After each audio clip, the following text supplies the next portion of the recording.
자, 전산세무 실습 4월 10일 7주차 마지막 3교시 수업을 진행하도록 할게요. 자, 우리가 5번 문제를 풀이하다가 잠깐 쉬었는데요. 자, 이것도 상당히 쉽습니다. 자, 제품 매출은 어떻게 구하느냐 하나로 자, 미국 달러 계약 금액을 적어주고요. 그리고 선적일이 곧 공급일이 되니까 이 선적일의 환율을 곱해주고 나면 이게 제품 매출이 됩니다. 이렇게.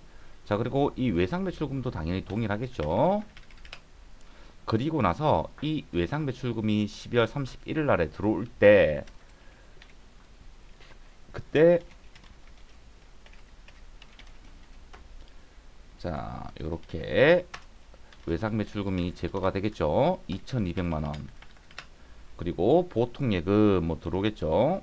자, 보통 예금 이렇게 들어올 거예요.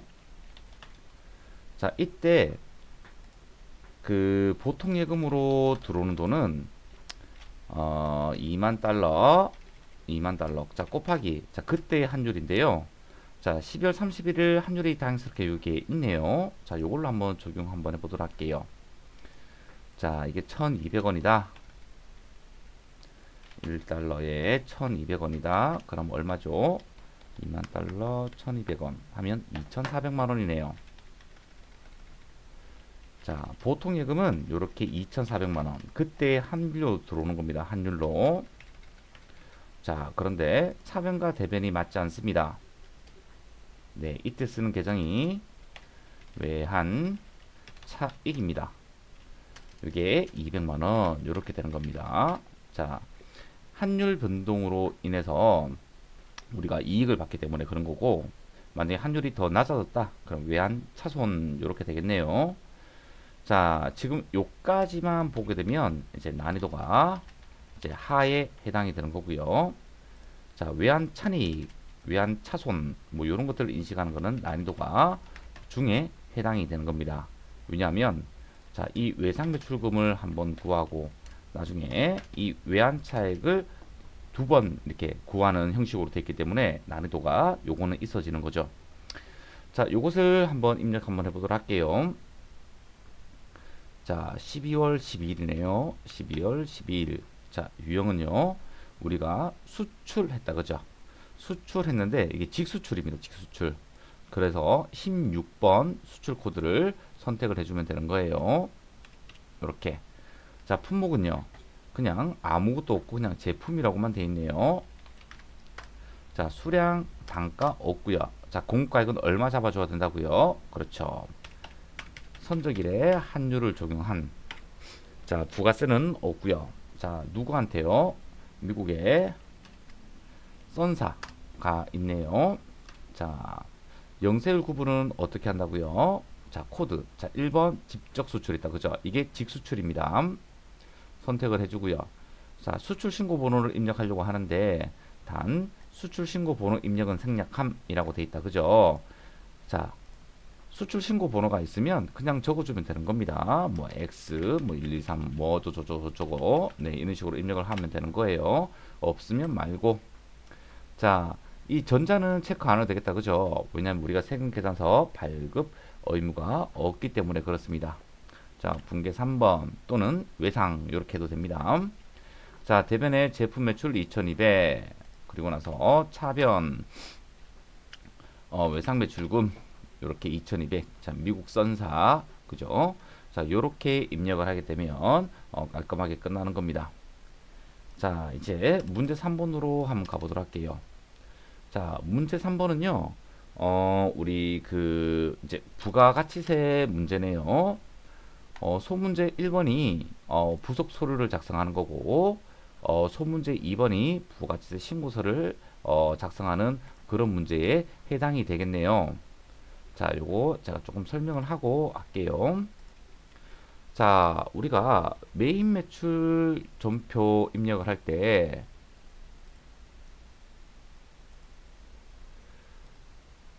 메인 매출 전표 입력을 할 때 자, 우리가 이런 코드를 선택했단 말이죠. 자, 매출 유형일 때 그리고 매입 유형일 때 이런 코드를 선택하잖아요. 자, 요 내용이 부가치세 신고서에 어떻게 반영되는지를 좀 보도록 할게요.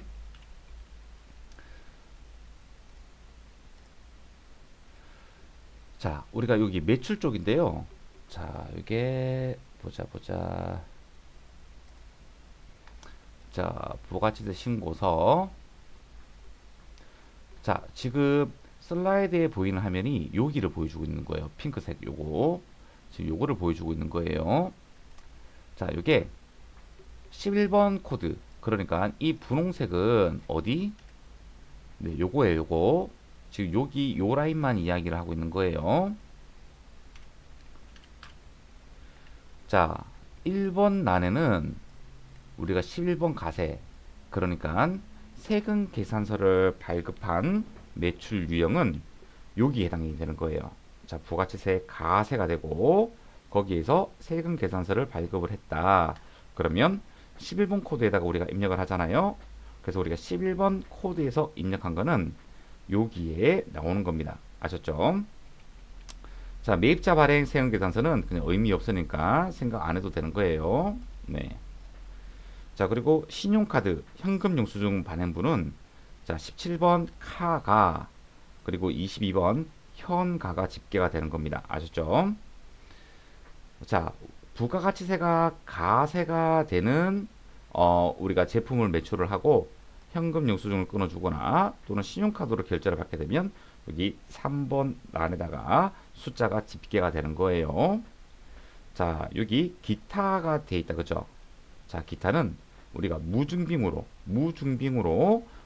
뭐 그 세금 계산서를 발행을 안 해줬거나 또는 현금 영수증을 발행을 안 해줬거나 자, 이런 무증빙으로 우리가 그 매출이 발생했는데 매출 누락 방지를 위해서 증빙 자료는 발급해주지 않았지만 우리가 자진해서 신고 들어갈 때 여기 14번을 하는 겁니다.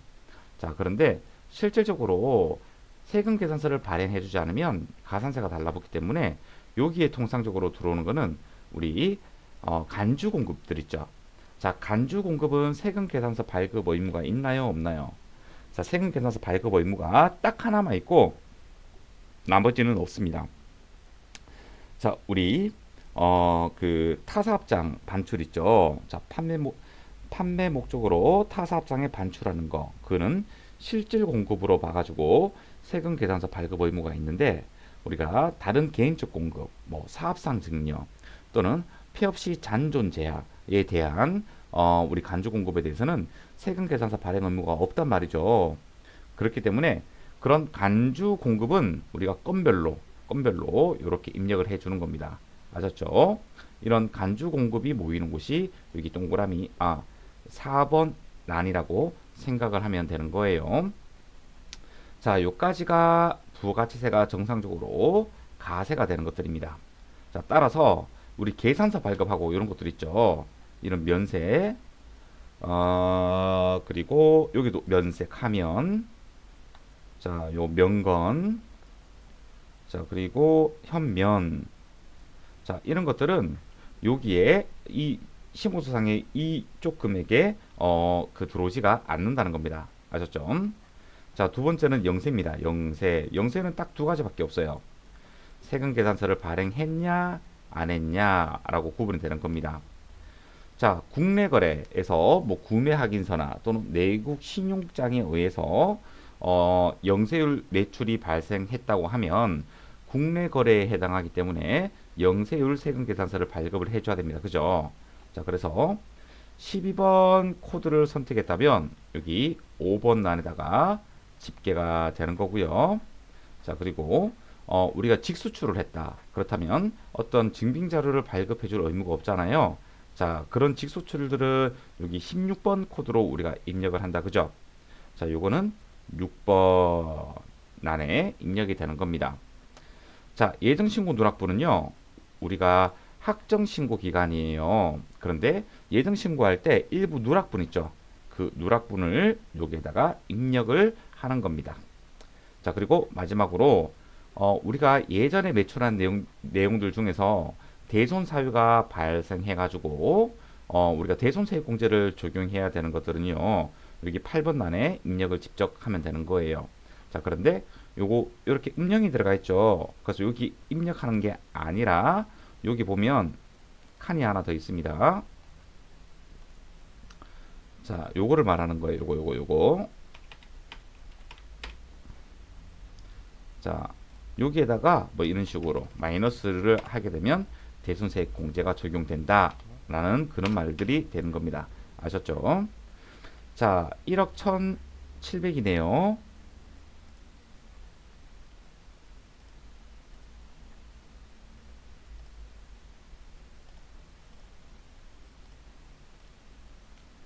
자, 여기에서 자, 매출 가세 요거 있죠. 자, 요거 합치면 금액이 얼마죠? 자, 5천만 원에 2,200 더하기 4,500 하게 되면 1억 1,700입니다. 1억 1,700. 자, 이 세 개의 금액이 여기에 집계가 되는 겁니다. 자동으로. 그리고 여기 10% 세액 요거죠. 요거 부가세. 요거를 다 합치고 나면 1,170만 원 정도 나올 거예요. 요 금액이 자동으로 달라붙는다는 겁니다. 자, 그리고 영세. 자, 요 위에 있나요? 없네. 자, 그러면 전체에서 보고, 자, 여기 영세 1,000만 원 있다. 그죠? 여기 1,000만 원인 거예요. 자, 요렇게 집계가 되는 겁니다. 자, 그 다음에 요번에는 매입 쪽이에요. 자, 매입 쪽은 이 파란색, 요거 파란색 보세요. 자, 요게 어디에 있느냐? 자, 우리가 지금 여기를 보고 있는 거예요. 여기 파란색 요거. 자, 세금 계산서를 받았으면 자, 요렇게 그 입력이 됩니다. 자, 요거는 뭐 여러분들 기억 안 하셔도 돼요. 영향가 없어요. 네. 자, 세금 계산서를 수치를 했는데 우리가 감가상각 대상 자산 있죠. 사업에 사용하는 감가상각 자산을 취득하게 되면 고정자산 매입이고 감가상각 자산이 아니면 전부 다 일반 매입분으로 넘어가도록 되어 있는 겁니다. 자, 10번 단위는 또는 11번 단위는 어떤 그 코드들이 집계가 되냐 하면 우리가 매입 유형. 자, 지금 이제 여기 라인을 이야기를 하고 있는 거예요. 여기 라인. 자, 51번 가세, 52번 영세, 54번 불공, 55번 수익. 요 네 가지 코드가 여기 10번, 11번에 집계가 되는데 고정자산으로 매입한 거는 11번에 집계가 되고 그 외의 거는 전부 다 10번 난에다가 집계가 될 거예요. 자, 51번, 52번, 54번, 55번 요렇게 집계가 됩니다. 자, 특이하게 불공은 먼저 이 세금 계산서 수치본에서 집계가 되고 그렇다면 여기 매입세 공제에 이렇게 반영이 됐겠다. 그죠? 근데 공제받지 못할 매입세액이라고 해서 여기 16번 있죠. 54번은 요 위에서 한번 이렇게 잡혔다가 다시 공제받지 못할 매입세액으로 다시 이렇게 집계가 되는 거예요. 그래서 만약에 매입세액이 100이다. 다시 마이너스 100이 돼가지고 환급을 못 받게 되는 구조로 되어 있는 거예요.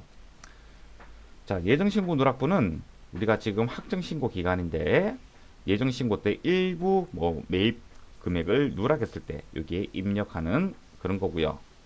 자, 매입자 발행생 계산서 이거 고려 안 해도 되고요. 자, 그 밖에 공제 매입세입니다. 자, 매출하고 좀 다르죠. 매출은 어떻게 증빙을 발행했냐에 따라서 좀 구분을 하고 있어요. 그런데 매입 쪽은요. 카가라 현가 같은 경우에는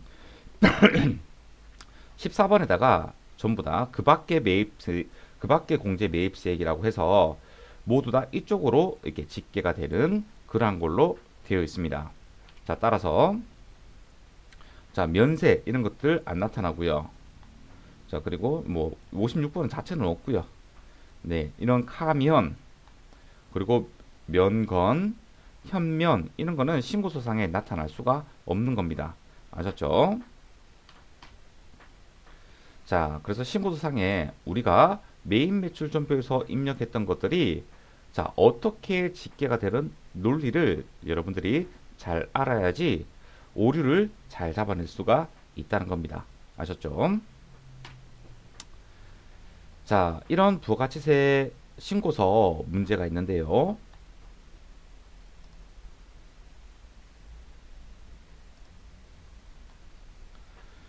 자, 지금 1번은 부속 서류 문제고 2번은 부가가치세 신고서를 작성하는 문제잖아요. 자, 이 신고서를 작성하기 전에 자, 이런 식으로 박스 떼기로 해가지고 여러분들한테 정보를 줍니다. 근데 이 정보를 쭉 보다 보면 이게 순서가 있습니다. 순서가 뭐 사실 순서가 뒤죽박죽이라도 상관은 없습니다. 자, 우리는 요렇게 풀 거예요. 요렇게. 자, 이게 어떠한 거냐 하면 자, 요 순서예요. 매출 쪽은 여기고요. 매입 쪽은 여기고요. 경감금제는 여기고요. 그리고 가산세는 여기고요. 아셨죠? 자, 이런 식으로 풀이를 하면 되는 겁니다. 자, 매출 쪽은요. 우리 가세 매출이 있을 거고 영세율 매출이 있을 거고 예정신고 누락분이 있을 거고 대손세액이 있을 거예요. 네 가지밖에 없어요. 자, 이게 가세 매출, 영세율 매출, 예정신고 누락, 대손세액 이렇게 네 가지 덩어리로 되어 있잖아요. 자, 이 가세 매출은 또 어떻게 나누죠? 그렇죠. 세금 계산서 발급분 또는 신용카드나 현금 영수증으로 발급했냐 또는 우리 건별이죠. 건별로 우리가 매출이 발생했냐 간주 공급이 많이 해당되겠죠. 그죠? 기타는 제가 이렇게 또 써놨습니다. 자, 요런 것들이 여기 가세 매출을 채우는 것들이기 때문에 문제를 읽어보면서 자, 가세 매출인지 영세 매출인지 이런 것부터 구분을 해야 되겠다. 그죠? 자, 두 번째 매입 쪽입니다. 매입. 자, 세금 계산서 매입이냐? 그죠? 세금 계산서를 받았다면 이게 고정자산인지 또는 일반 매입인지 우선 구분을 한번 해주고요. 그리고 불공제 사항에 해당이 되는지 이렇게 두 번 이렇게 생각을 해줘야 되는 거예요. 자, 그리고 신용카드 그리고 의제매 이런 것들은 전부 다 어디로 들어가냐? 그 밖에 그 매입세액이라고 여기에 들어가는 겁니다. 자, 열어보면 매입 예정신고 누락분은 여기에 작성하게 되면 여기로 들어오는 거예요. 자, 예를 들어서 자, 매출 한번 볼까요? 자, 매출 예정신고 누락분 있어요. 자, 1000만 원이라고 입력해 볼까요? 자, 그러면 여기에 이렇게 1000만 원 떴다. 그죠? 자, 그리고 매입 예정신고 누락분이에요. 자, 세금 계산서예요. 자, 지금 예정신고 누락분이 12번이 빈칸으로 되어 있잖아요. 자, 요거 2천만 원이라고 입력을 해볼게요. 자, 숫자가 들어왔어요. 자, 매입 쪽은요. 수기로 자동으로 계산되는 게 아니고 수기로 이렇게 굳이 입력을 하도록 만들어 놨습니다. 아셨죠? 왜냐하면 빼야 될 거는 또 빼야 될 수가 있거든요. 그래서 자동으로 하게 되면 오히려 그게 틀려버리는 경우가 생깁니다. 자, 200만 원 이렇게 잘 들어왔다. 그죠? 이렇게. 자, 그리고 그 밖에 공제 매입세액이 14번. 그죠? 14번 그대로 따라가면 돼요. 14번. 요거는 12번 그대로 따라가면 돼요. 자, 7번 그대로 따라가면 돼요. 자, 여기 보니까 우리 신용카드. 자, 여기는 신용카드 매입만 있는 게 아니에요. 현금 영수증 매입도 여기에 같이 입력을 해주는 겁니다. 자, 그리고 여러분들 의제 매입세액 43번 요것도 같이 그 밖에 공제 매입세액에 해당이 되어서 이쪽 칸을 형성을 시켜주는 겁니다. 자, 100만원 이렇게 하게 되니까 그 밖에 공제 매입세액이 들어갔다. 그죠? 10만원 이런 식으로. 자, 또는 자, 의제 매입세액이 있다. 그러면 여기에 50만원 그리고 뭐 3만원 뭐 이런 식으로 네 그렇게 하면 여기 이렇게 입력이 되는 겁니다. 아셨죠? 자, 그리고 요런 것들은 시험에 나오는 게 없습니다. 거의 출제된 적이 없다고 생각을 해도 돼요. 만약 나오더라도 그냥 틀리세요. 그냥 많은 배점을 차지하는 게 아니니까. 하지만 이 의제 매입세까지는 여러분들이 41, 42, 43 이렇게는 여러분들이 채울 수 있는 능력을 갖추어 줘야 되는 겁니다. 아셨죠? 자, 그리고 예정신고 미환급세. 이제 법인 같은 경우에는 우리가 매입세액이 그 매출세액보다 더 커서 순서대로 해야 되겠구나. 오케이, 좋아요.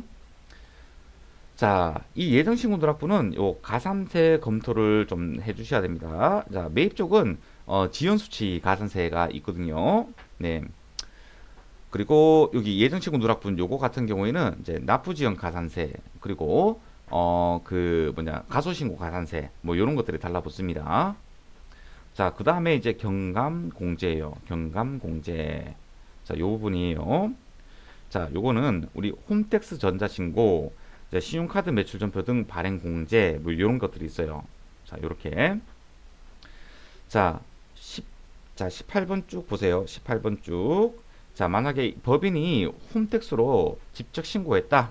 자, 그럼 만 원 공제되는 거 있잖아요. 자, 여기서 입력을 하는 거예요. 그러면 이쪽에 만 원이 반영이 될 겁니다. 아셨죠? 자, 그리고 신용카드 매출전표 등 발행 공제 뭐 이런 것들이 있잖아요. 사실 법인은 들어갈 여지가 없습니다. 하지만 문제를 만들기 위해서 우리가 또 이렇게 넣을 수가 있어요. 자, 만약 1000만 원이다. 그럼 자동으로 여기 계산이 되는데 지금 법인이기 때문에 산출이 안 되게끔 만들어 놓은 거예요. 근데 문제에서 강제로 법인이지만 신용카드 매출전표 등 발행 공제를 적용하라 하고 하면 여기에다가 결제 금액을 적어주기만 하면 자동으로 계산이 되는 겁니다. 아셨죠? 그게 경감 공제 쪽이었습니다. 자, 마지막 가산세. 가산세 부분이 조금 어렵습니다. 왜냐하면 가산세는 가산세가 부과가 된다고 문제에서 가르쳐 주지 않습니다. 여러분들이 사건들을 보면서 이거는 가산세가 달라붙는 지문이구나 이런 것들을 자기 스스로 알아채야 됩니다. 자, 그런데 이 가산세에 해당되는 배점이 크지가 않습니다. 자, 그래서 여러분들이 가산세 나는 모르겠다, 못 내오겠다. 그러면 가감히 버리는 것도 나쁘지 않습니다. 자, 이 가산세가 정말 의미 없이 중요하지도 않는데 숫자가 여러 가지가 돌아가기 때문에 이게 암기하는 게 이게 녹록치가 않습니다. 자, 그래서 여러분들한테 가산세 내용을 전부 다 암기하라고 그렇게 이야기를 하기가 조금 많이 힘드네요. 자, 하지만 요 정도까지만 하게 되면 문제를 푸는 데는 이상이 없습니다. 우선 매출 쪽인데요. 자, 전자세금 계산서를 발급하지 않았다? 그러면 2%예요. 지연 발급하거나 전자가 아닌 종이로 발급하게 되면 1%예요. 요 정도는 알아놓는 게 좋습니다. 아셨죠? 자, 그리고 세금계산서 합계표 있죠. 자, 이런 세금계산서 합계표를 제출하지 않았다. 또는 부실기재했다. 0.5%, 0.3%인데요. 요거는 경합이 달라붙는 부분들이 있기 때문에 그냥 0.5%짜리, 0.3%짜리. 자, 왜냐면 이 전자세금 계산서 보세요. 전자세금 계산서 발급 명세를 국세청장한테 발송을 다음 날까지 해야 되잖아요. 존송하지 않았다 0.5%. 그리고 지연 제출하지 않았다 지연 전송 늦게 전송했다 그럼 0.3%. 자, 지연은 0.3%에 해당이 되는 겁니다. 자, 근데 이게 또 경합이 붙는다고요. 각각 또 매기는 게 아니에요. 한 가지만 매기기 때문에 여러분들이 요 숫자만 기억하고 있다면 적용할 수는 있을 것 같아요. 네. 자, 그리고 영세율 가세표준 신고 불성실 요거 0.5%입니다. 그래서 매출 쪽은 1번부터 5번까지가 자주 나오는 것들이거든요. 자, 그래서 요 정도는 조금 알고 있으면 좋을 것 같아요. 자, 매입 쪽은요. 세금 계산서를 지연 수치를 했어요. 그러면 0.5%예요. 그리고 나서 예정 신고 그 가산세 이건 아니에요. 네. 예정 신고 누락분 때는 이거는 가산세. 왜냐면 예정 신고 누락분도 7월 25일까지만 발급받게 되면 확정 신고 기간 그 납부 그 뭐냐 신고 기한까지만 우리가 수취한다면 괜찮아요. 근데 그 이후에 그 뭐냐 지연 수치를 한 다음에 매입세 공제를 받으려고 한다면 매입세 공제는 해주지만 이 0.5%의 가산세가 치해진다는 겁니다. 아셨죠? 그래서 매입 쪽도 요거 한 가지는 좀 기억을 해주세요. 아, 매입세 공제가 되긴 되는데 가산세 0.5%가 부과가 되는구나 라고 요 정도는 조금 생각을 해 줘야 됩니다. 자, 세액 쪽입니다. 자, 우리가 가소신고했어요. 그러니까 원래는 세액을 뭐 100만 원으로 신고를 해야 되는데 실수로 만약에 뭐 70만 원밖에 안 했다. 그러면 30만 원을 우리가 가소신고했다. 그죠? 그리고 30만 원을 납부를 하지 않았잖아요. 그래서 이거는 세트로 따라다니는 겁니다. 세트로. 자, 가소신고 가산세는요. 우리가 그 뭐냐 가소하게 신고한 세액의 10%입니다. 만약에 그게 부당행위라면 40%입니다. 근데 시험 문제에서는 일반으로 많이 나옵니다. 일반으로 부당하다고 만약에 시험 문제에서 이거는 부당한 행위로 인해서 가소신고가 이루어졌다고 명확하게 이야기를 할 거예요. 그때는 가소신고 가산세를 40%를 매겨주면 되는 겁니다. 자, 납부지연 가산세는요. 이게 이자 같은 성격이에요. 이자. 네, 이자 같은 거예요. 자, 너가 만약에 100만 원을 납부를 해야 되는데 가소신고로 인했든 또는 진짜 돈이 없어가지고 제대로 신고를 했는데 납부를 조금 미달하게 납부를 했든 어쨌든 납부하지 않은 그 세액에 대해서 기간을 먼저 곱하고요. 그리고 만분의 2.5를 곱해가지고 이자 성격으로 납부 지연 가산세가 적용이 된다는 거. 그래서 가산세는 요 정도까지만 여러분들이 알아주면 참 좋을 것 같아요. 아셨죠? 자, 요까지 정도는 가산세는 기본적으로 요것만 알아주세요. 그리고 그 이상 있게 나오면 그냥 틀리세요. 네. 합격하는데 전혀 지장 없습니다. 아셨죠? 그래서 부가치세 신고서는 요렇게 풀이를 하면 되는 거예요. 아셨죠?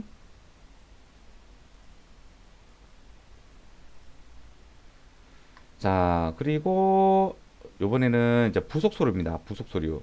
자, 이 부속서류들은요. 요거 해야 되겠구나. 자, 전산세무 2급에서는요. 요거 두 가지만 신경 쓰면 돼요. 이거 수정신고는 우리 전산세무 1급에서 나오는 겁니다. 세무 1급에서. 네. 자, 예정신고가 나오면 쉽습니다.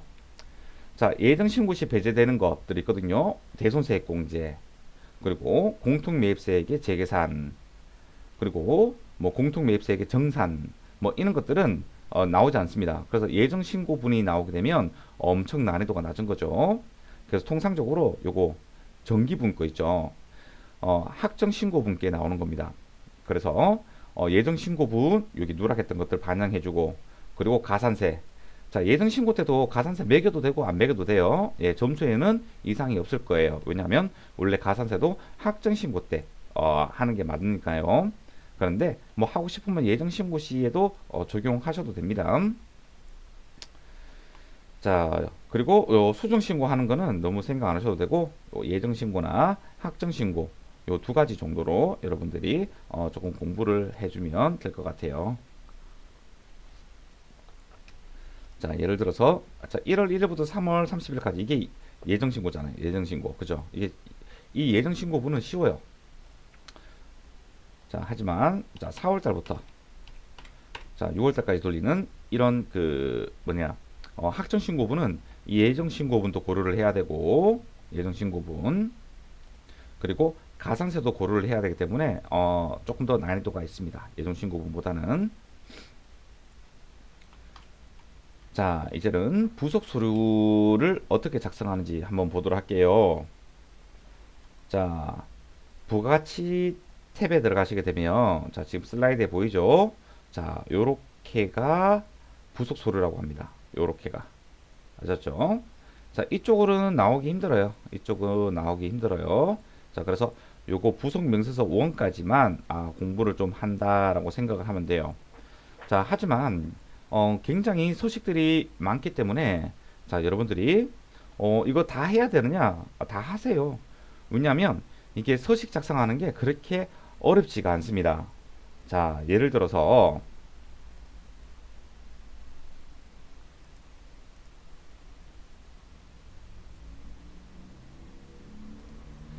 자, 문제에서 자, 1번 문제를 풀어봅시다. 요거 3점짜리거든요. 3점인 이유가 있어요. 네.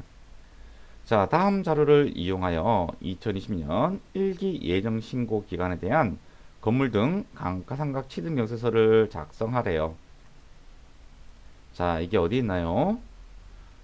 여기는 없고, 여기 쭉 보니까, 여기에 있네요. 자, 그래서 이걸 눌러줍니다. 자, 이렇게 생겼습니다. 자, 언제부터요? 자, 1기 예정 신고 기간이래요. 자, 1기 예정 신고 기간은 1월부터 3월까지겠죠. 그죠? 자, 항상 서식들을 보면 요 블록이라는 버튼이 있습니다. 블록이. 자, 확인 눌러볼까요? 다행스럽게 여러분들이 직접 입력하게 하려고 블록이가 안 되네요. 예, 통상적으로 블록이 자료를 사용하지 말고 여러분들이 다 직접 입력하시는 게 더 좋을 겁니다. 왜냐하면 시험 문제는 이 정보를 입력하라고 했는데 블록이가 다른 자료면 여러분들이 문제를 잘못 푼 게 되는 거잖아요. 그죠? 자, 그래서 이러한 기능들이 있다. 뭐 이런 것들만 좀 생각을 좀 해주시면 좋을 것 같습니다. 아셨죠? 자, 지금 깨끗한 상태네요. 깨끗한 상태. 자, 요거 어떻게 하느냐? 이렇게 하면 됩니다. 자, 월 1. 자, 2월 15일. 자, 상호. 여기 보니까 대한전자라고 돼 있네요. 자, 사업자 등록번호. 자, 우리 여기까지 입력했다. 그죠? 왜 안 돼?